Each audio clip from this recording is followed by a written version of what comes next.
Выпуск нашей программы посвящен выдающейся личности. Так сложилось, что о жизни и заслугах этого человека сегодня в силу определенных обстоятельств известно немногим. Алспик Хаджи Картоев – участник гражданской войны 1919 года в Ингушетии. 7 раз совершил паломничество в Мекку. Свою жизнь наш герой прожил так, что его биография, по сути, представляет героические страницы истории нашего народа. Мы все, значит, родом из НРК. Жили там с давних времен. Мой дед совершил хадж 7 раз. Его отец тоже совершил хадж. Он был очень религиозным человеком. Знал язык очень хорошо арабский, делал переводы. Всегда, значит, он был сопровождающим своих родственников. Его отец тоже, значит, совершил хадж, цугул хадж. По всей вероятности, мы точно не знаем, наверное, этот цугул хадж, его отец, он, наверное, с ним первый раз поехал. Потом уже он сам уже, значит, возил своих сыновей, своих братьев. Ханеян, да? Ворд хажзавга ханув. Ши ворд хажзавга узхон, ши вош سعد الحاجة، محمد حاجة، زوربك حاجة، بيبي حاجة، حاجة، وش حرصة بيجابسو شوي تيبن بورجبو أرى خيرة بورجبو ناخ بخترو يوشان أخجدالوش شي أخشو دا دغات أدي أخش متشخان خنشخان خلي حل دو أرستقل يسقن تيبان شو أني أخش تغيت قويت قورتو شي برج Моя мать Сахар, последняя, самая младшая дочь Асламбек Хаджи. Их было 4 брата. Асламбек Хаджи, Биба Хаджи, Махмад Хаджи, Зорбек Хаджи. Вот от них, значит, его отец был Цога Хадж, а Цоги Хадж отец Марс. После первых 2 хаджи, первые 2 хаджа он совершал сам, там, в числе с другими. После этого каждый хадж он совершал, брал своих братьев. Последним он с собой взял Биба Хаджи, Бибу. В наши дни, когда развиты различные транспортные пути, стало больше финансовых возможностей, хадж стал доступен многим. В те годы совершение паломничества в Мекку было очень сложным делом. Без преувеличения это было и моральное, и физическое испытание, не говоря уже о материальных затратах. Путешествие у них было очень трудное. Почти 3-4 месяца они там в дороге были. В основном, сколько, значит, они там не были, все время, значит, он сопровождал своих, значит, родственников, сыновей своих, братьев своих. Отсюда они шли пешком до Новороссийска, там на корабль, через Черное море. В Турции есть такой порт Трабзон. Оттуда обратно пешком через Сирию и туда. Ну и, по-моему, предпоследний или последний хадж они совершали, как мать рассказывала, с Новороссийска через Черное море в пролив, по-моему, вот этот Босфор, кажется, я точно не могу сейчас сказать. Ну, в общем, они выходили на Красное море, и там порт, если я не ошибаюсь, Джидда, по-моему, в этом, на Красном море. Уже это Саудовская Аравия. Вот туда, и оттуда опять пешком до Мекки, и назад тоже вот этой дорогой они шли.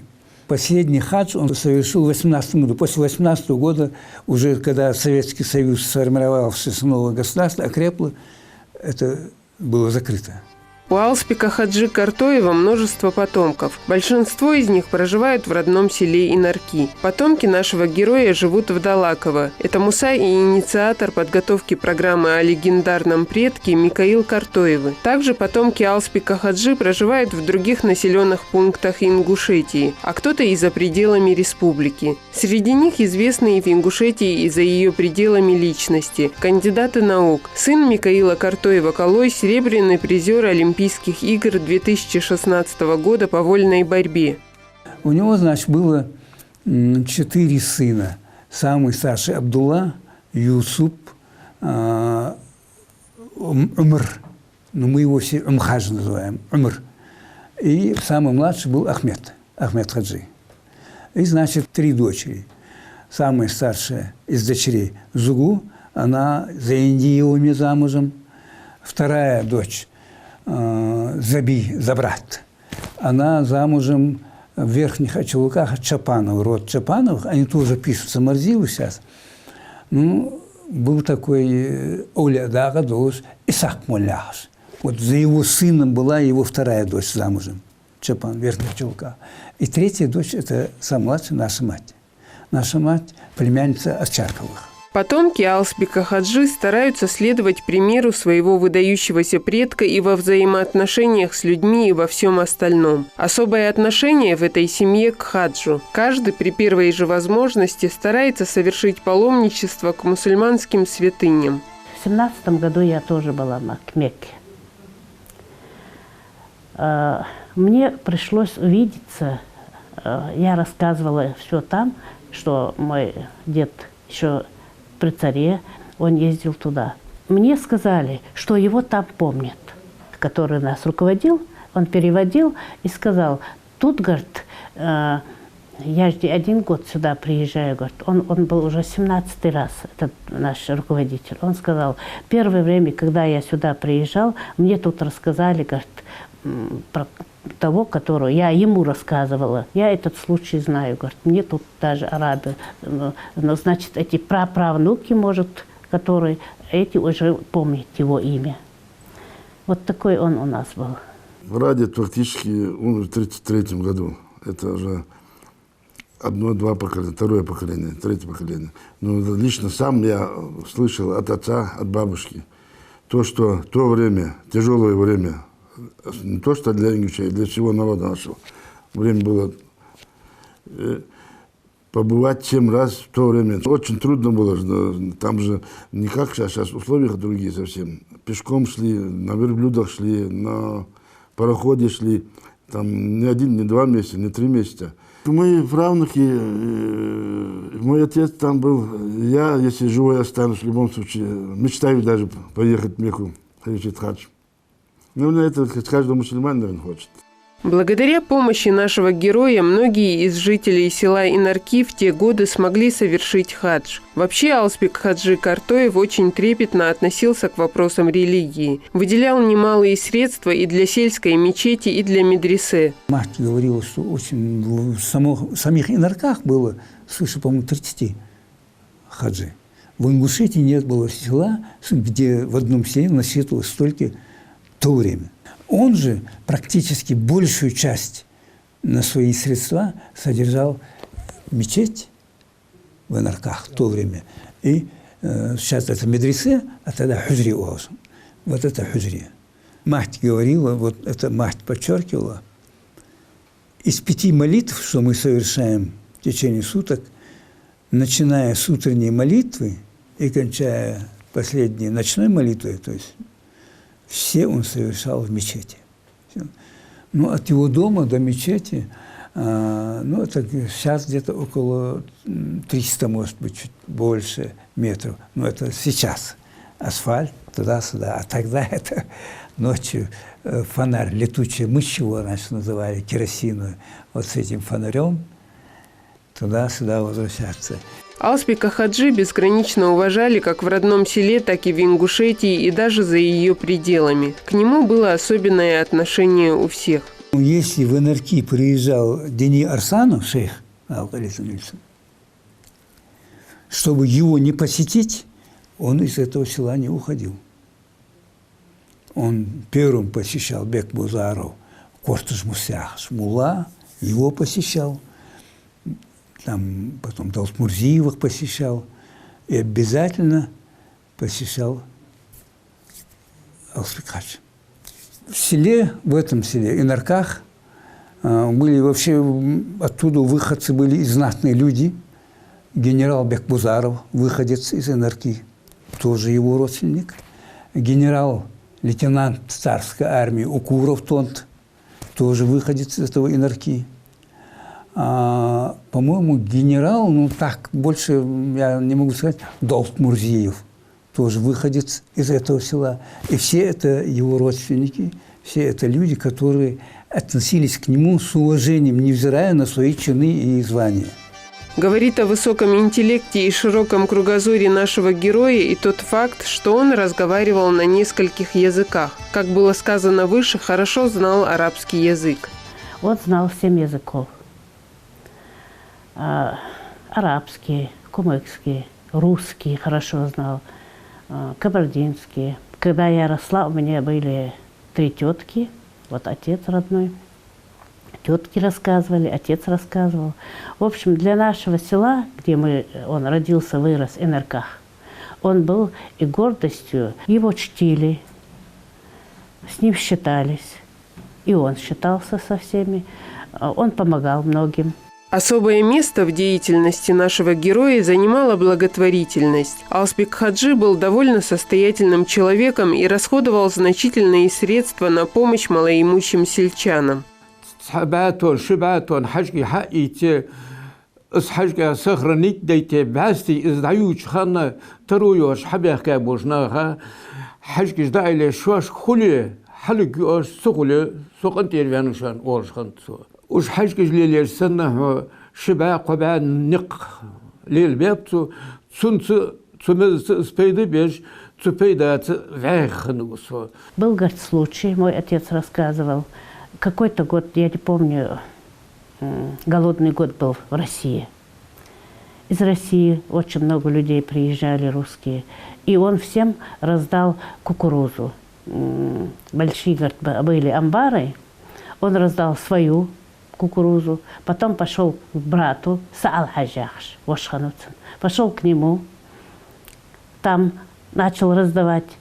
Брат вышел и сказал: ну что ты делаешь? Он говорит: мы сыты и людям должны. Всего амбара раздал.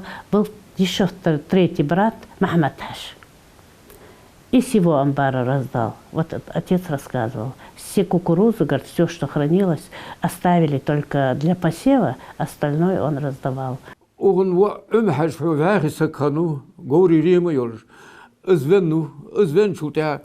شي بويان ازواخش وت هيور يتخنيان دا اشتواخش سيورت انرقيا تحتادتي دا تسوحون تحشو ديال بولبو استا يتي سيورت كور حل بول جن ساين دبمتو هني حنين بل شلو شق دال تياخش اول در شي بين برش حد شي وو ياخش. К детям Алсбек Хаджи относился с особой теплотой и заботой. Помогал одеждой и продуктами малоимущим и сиротам.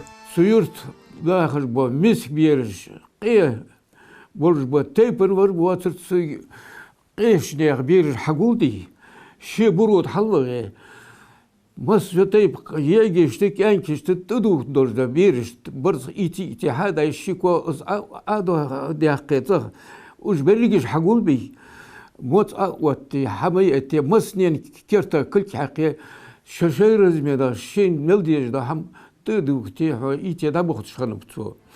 Безграничная храбрость и самоотверженность нашего героя проявилась и во время гражданской войны 1919 года в Ингушетии, одним из эпицентров которой стало родное село Алсбека Хаджи Картоева и Нарки. Последний хадж он совершил примерно в 18 году.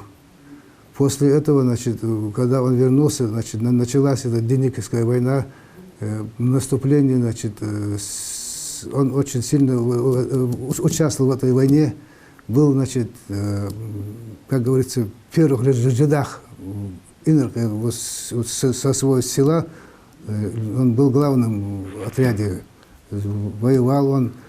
Я, значит, слышал одно, значит, когда они оттуда вернулись, его, значит, плащ или накидка, как назвать ее, она, говорит, была пробита десятки пуль. До того, значит, он живым и здоровым вышел из этого боя. И, значит, как говорится, мы все об этом знаем, что деникинские войска тут не прошли. Они были отбиты, и они откуда-то другим путям ушли.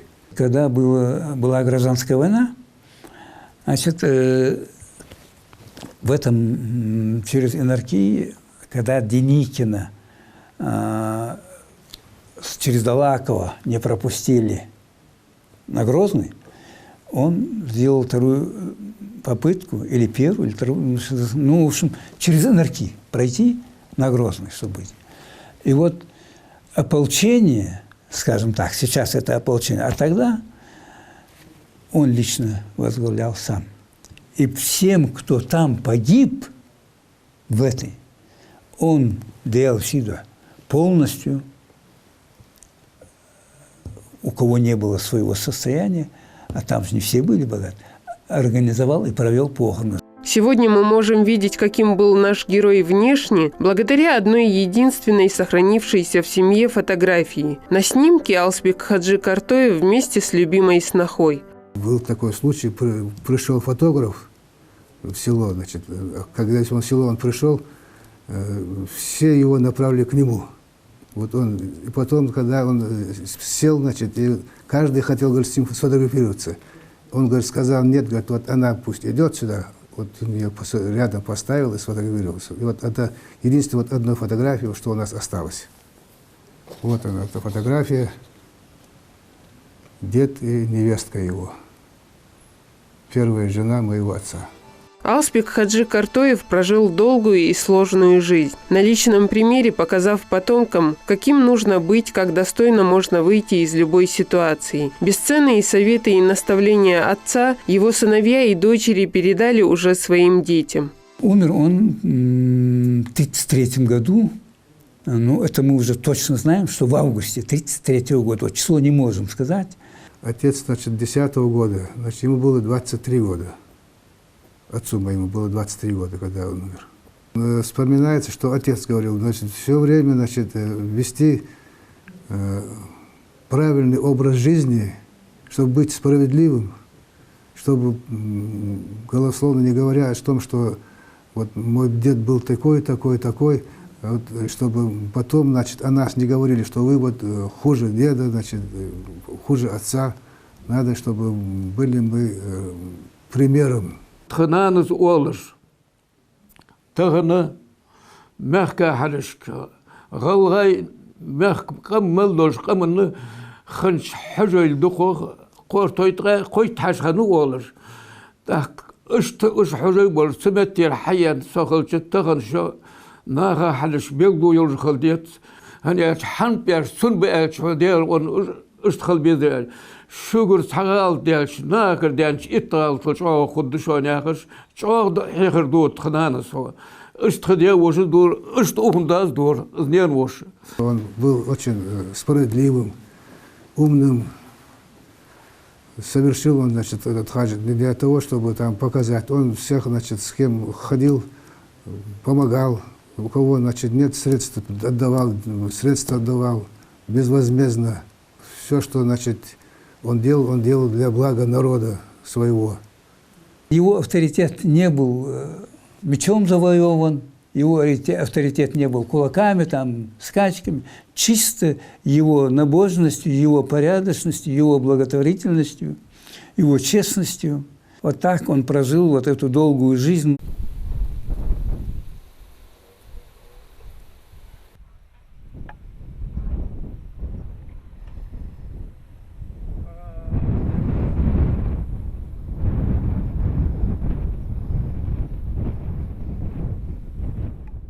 Потомки Алсбека Хаджи часто собираются вместе, посещают его могилу. Похоронен наш герой на кладбище селения Инарки.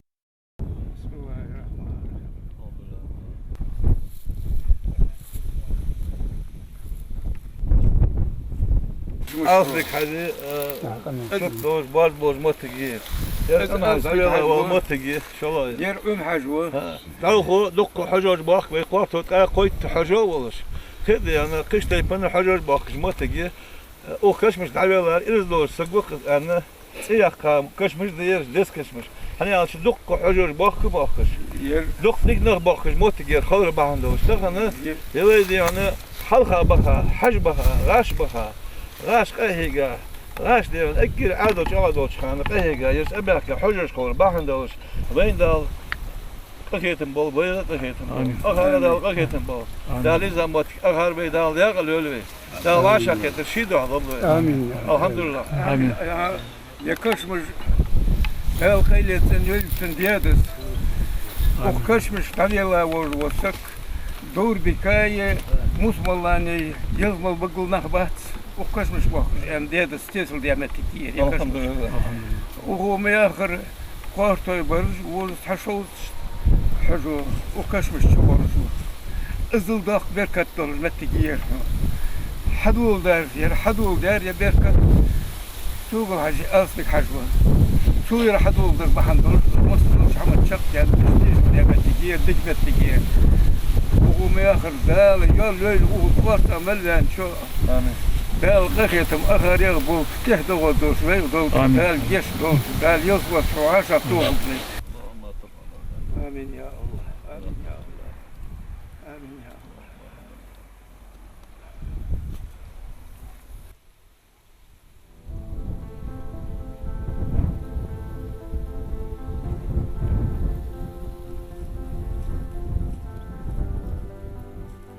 Правнук Алспика Хаджи Картоева Ибрагим, известный в Ингушетии общественный деятель, кандидат юридических наук, доцент Ингушского государственного университета. Вместе с ним мы посетили некоторые связанные с жизнью нашего героя места в селе Инарки, дом, в котором жил Алспик Хаджи. На данный момент мы находимся в старой части села, так называемой. До высылки 1944 года, в принципе, край села, который граничит рядом с находясь селом Псидах, вот находилась вот эта территория, вот эта часть села. А большая часть села, которую мы можем наблюдать, это находится на восточной стороне. Это уже часть села, которая была построена, или люди стали переселяться туда после уже возвращения из депортации. Вот сейчас я могу показать вот это место, где жил мой прадед. Это, в принципе, тот двор. Это ближе к лесу. Как правило, тогда люди так и жили, наверное, скорее всего, ближе к лесу, ближе к родникам, ближе к местам пастбищ. Потому что здесь мы дальше, если мы пройдем, чуть дальше проедем, метров 500, это уже начинается край села, заканчивается село, и начинается уже пастбище. И эти пастбища на тот период, они уходили вплоть до села Кискем. Сейчас его называют Хурикав, это относится к территории Северной Осетии. Вот по этой территории, вдоль этой территории, правильно говоря, паслись, в принципе, отары овец, стада коров, бычков. Здесь в селе держали и буйволов.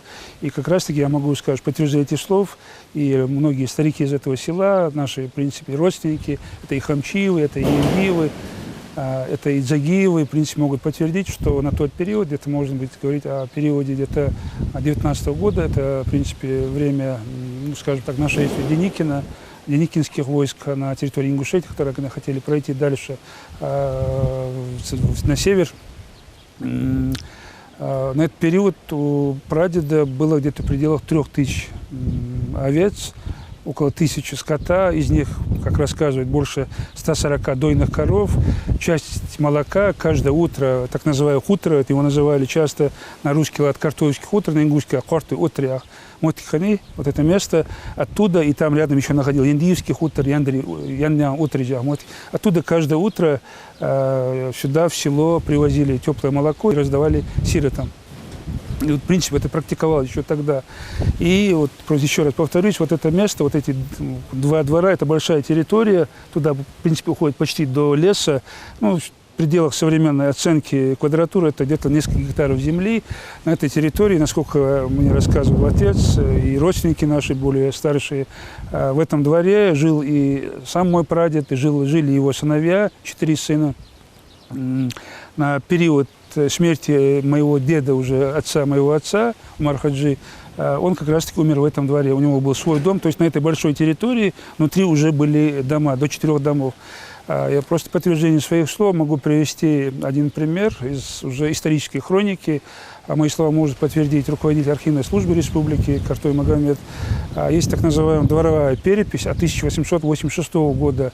Как раз-таки там упоминается и мой прадед, как раз-таки Картой Алспик Хаджи, где перечисляется его имущество, количество скота, мелкорогатого скота, крупнорогатого скота. И по оценкам историков на этот период как раз-таки это, в принципе, он был, ну, скажем так, состоятельным человеком. До несколько коров, там больше десятка овец, 2 кирпичных дома. Но это тогда получается вот, уже, можно считать, как говорится, зажиточный крестьянин. А на период уже, как я уже говорил, когда советская власть укреплялась уже на плоскостной Ингушетии, так получилось, что по историческим хроникам их причислили уже к кулакам. Посетили мы и окрестности села Инарки, где в 1919 году прошли ожесточенные бои с деникинскими войсками. На период гражданской войны, вот эта гражданская война застала Ингушетию, и 19-й год, когда Деникин рвался туда дальше на Ростов, на Кубань, как раз-таки вот в этом месте, скажем так, передовые ингушские отряды и встретили Деникина. И среди них тоже был мой прадед. Как раз на этот период для переговоров с деникинскими войсками выступили ряд лиц ингушской национальности. Это представители и села Инарки, это представители села Исагавши. И, как мы все знаем, вот в этой парламентской встрече, можно сказать, да, парламентарием выступал и мой дед, и вместе с Сорко Хаджи Гардановым они шли на встречу с деникинскими войсками, и, насколько мы можем судить, переговоры не удались, потому что Деникин требовал беспрекословного прохода по этой территории своих войск, в том числе с тяжелой артиллерией, на что, скажем, добровольческий отряд этих сел не согласились. И, как мне рассказывал старший, об этом уже говорил, дед, прадед знал несколько языков, в том числе русский язык, арабский язык, английский язык. И, скорее всего, арабский язык он знал здесь, обучаясь здесь, и в силу того, что он был в хадже. И, насколько мы можем судить, и по итогам вот этих переговоров, все-таки получилось так, что наши предки, в принципе, стали стеной против этих войск, и между ними произошла вот такая кровопролитная битва, сражение. Вот именно вот это место, где Деникин наступал по Малгобеку, в сторону Малгобека, и вот эта территория, буквально вот дальше мы можем видеть, это, конечно, отсюда не видно, буквально вон за тем холмом находится, раньше его называли Кескем, ингуши до сих пор называют Кескем, и, в принципе, вот это первое столкновение, уже боестолкновение наших добровольческих отрядов и регулярных войск Деникина произошло именно вот на этой территории. Узнав от Ибрагима Картоева о том, что в Государственном архиве Ингушетии есть документы, содержащие информацию об Алсбеке Хаджи, мы, конечно же, не могли не приехать сюда. Директор архива Магомед Картоев рассказал нам об имеющихся документальных материалах и известных ему устных сведениях. Нужно сказать, что в документах имя Алсбека Хаджи записано на русский манер Асланбек Хаджи. В архивных документах, которые хранятся в Государственном архиве Республики Ингушетия, содержится информация из разных архивов. Кстати говоря, это и Центральный государственный архив РСО Алании, а также и из Центрального архива, исторического архива Республики Грузия, исторические документы, материалы, в которых упоминается вот герой нашей передачи Картоев Асланбек Цаголович, Асланбек Хаджи. Вот, упоминаются его предки, упоминаются его братья, его отец, его дед. То есть такая вот генеалогия, она выстраивается только не на основе устной информации, устных сведений, но на основе документально подтвержденной информации, документальных материалов, которые имеются у нас в Государственном архиве.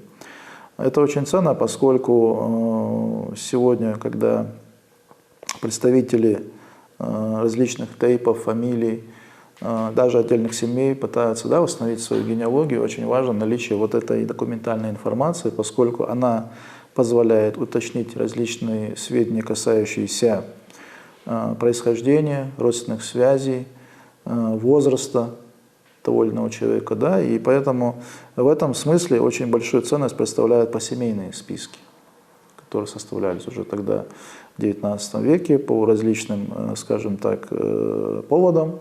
В первую очередь, конечно, это был учет населения, налогообложение, привлечение к воинской обязанности и так далее.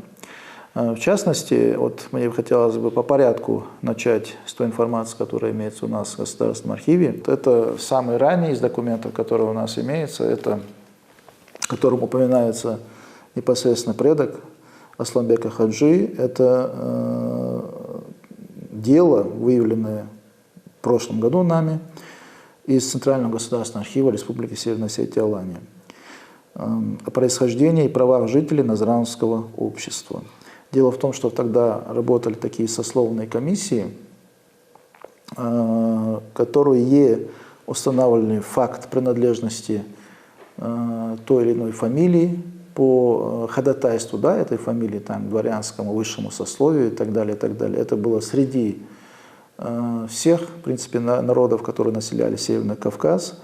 И для подтверждения этого факта, для установления достоверности тех сведений, которые представлялись представителями той или иной фамилии, выбирались депутаты из местных народов, местных племен, как в документах тогда об этом говорится. И, в частности, среди таких выбранных почетных старожилов, то есть почетных старшин Галгаевского племени, написано, то есть ингушского народа, в данном случае речь идет о жителях Горной Ингушетии непосредственно, упоминается Мардза Хидыров. Мардза Хидыров – это непосредственно дед Асланбека Хаджи. Это документ за 1857 год. Есть тоже очень интересный документальный материал. Это посемейные списки жителей населенных пунктов начала 1860-х годов. Все эти населенные пункты, они вошли в состав Псидахского участка Ингушского военного округа с 1867 года. Речь идет о таких населенных пунктах, как Сагапши, Инарки, Псидах и ряда других. В частности, в то время этот населенный пункт Инарки, который всегда он как бы в обиходе, он носил это у нас название Инарки, но в документах значит, он проходит как селение Кискем того времени. Вот. И вот среди жителей первопоселенцев этого селения, нынешнего Инарков, тогда он назывался Кискем, упомянута в том числе и семья отца Асланбека Хаджи Цогала Картоева, которая состоит из сыновей Кахрамы, Заурбека и Асланбека. Это были старшие сыновья, также жены Хами и дочери Шиди. Это такой вот уникальный, я считаю, материал документальный. Думаю, что даже и, наверное, потомки не владеют, все потомки вот этой документальной информации, которая, персональная информация, в частности, имена женщин, они, как правило, не сохраняются с того времени в памяти. Приводится информация о семье, значит, и упоминаются там его сыновья, старшие сыновья Цогала, Кахарма, Заурбек и Асланбек. На тот момент они жили еще с отцом, естественно, поэтому как бы вот младшего возраста. Позже уже мы находим в документах по семейных списках за 1886 год, это семью уже разделившуюся. В посемейных списках селения, опять же, Кискем за 1886 год присутствуют отдельно семьи Картоева Цогала Марзиева, сыновьями Саадулом и Магомедом, это уже младшие сыновья. То есть в то время их не было, поэтому раньше их не было, за 1860-е годы. Они родились позже, и поэтому там они не указаны. Заурбек, старший сын, тоже живет отдельной семьей. И Асланбек Цаголов живет отдельной семьей, ему на тот период около 30 лет. Также указаны его сыновья Исмаил, Абукар и имущественное положение. То есть это количество значит, его земли, какой он пользуется, обрабатывает не менее 10 десятин. Имеет 2 сакли со службами и усадьбой, количество рабочих быков, коров, телят, лошадей, буйволов и пчел-сапеток. То есть вся такая подробная информация об имуществе тоже здесь в этих посемейных списках присутствует. Магомед Картоев также отметил значимость того, что наш герой в то далекое и сложное время несколько раз смог совершить хадж и обеспечил этой возможностью многих. Вообще уникальность именно вот этой семьи в чем? Мы знаем, что тот период, в XIX веке, до революции, в начале XX века, совершить хадж в Мекку стоило больших трудов, больших усилий. Это надо было иметь и мужество, и определенное материальное положение, и, как говорится, упорство, и в первую очередь веру, потому что надо было идти, совершить очень тяжелую, трудную дорогу. Они там добирались достаточно долгий период времени, месяцами находились в пути. Это не как сегодня, там сел на самолет в достаточно комфортных условиях, пребывая, значит, добрался до места назначения и обратно. В то время это было сделать очень сложно. Но, тем не менее, несмотря вот на эти все трудности, препятствия, которые возникали на пути паломников, есть информация, она вот из устно сохранилась и подтверждается совершенно из разных источников. Цугал Марзиев и все его 4 сыновей, они были паломниками, они совершили паломничество в Мекку, они были хаджи.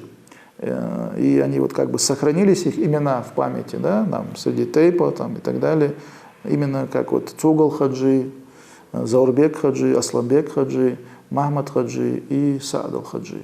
То есть именно их имена и так и сохранились, потому что это люди, которые совершили хадж. Подчеркнул Магомед Картоев и участие Алсбека Хаджи в событиях гражданской войны 1919 года. Как уже говорилось выше, Алсбек Хаджи Картоев возглавлял отряд из мирных жителей, вставших на защиту родного села. Несмотря на то, что это был, в принципе, небольшой, да, как бы населенный пункт по количеству жителей, но тем не менее там много оттуда вышло участников войн, начиная как с русско-турецкой, и японской, и Первой мировой, и так далее, и Второй мировой, Великой Отечественной войны. Много там было представителей в то время, которые заканчивали, да, различные учебные заведения еще до революции. В гражданской войне инаркинцы вместе с соседними жителями соседних селений Сагапши, Пседах держали оборону на западных рубежах, да, Ингушетии, это Алхачурской долине. Мы знаем, что здесь шли тоже очень такие серьезные бои. Если здесь, в районе Далакова, Кантышева, Владикавказа, это была одна линия обороны, то другая линия обороны, такая серьезная, пролегала именно в Алхачурской долине.